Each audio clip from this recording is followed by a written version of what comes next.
Hello. Good morning guys. Good morning mga palangga, lodi, kasisi, lahat na binanggit ko na ha. Ito ngayon yung new room ko. 2 days lang po guys, tapos na ang lahat. Yan.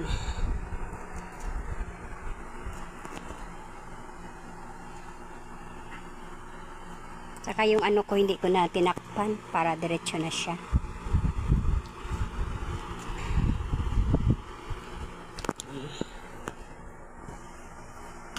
Cute talaga siya. Cute cuties. Yan po.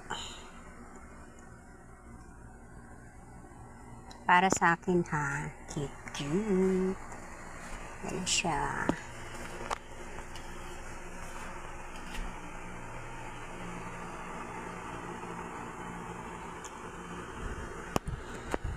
Dito naman sa room ko, mas inuna ko kasi sa baba. Ito, isang araw lang to, tapos na siya. So, alam mo na, marami ka pang pa iksikot-sikot na aayusin. Okay guys, thank you for watching. Bye-bye.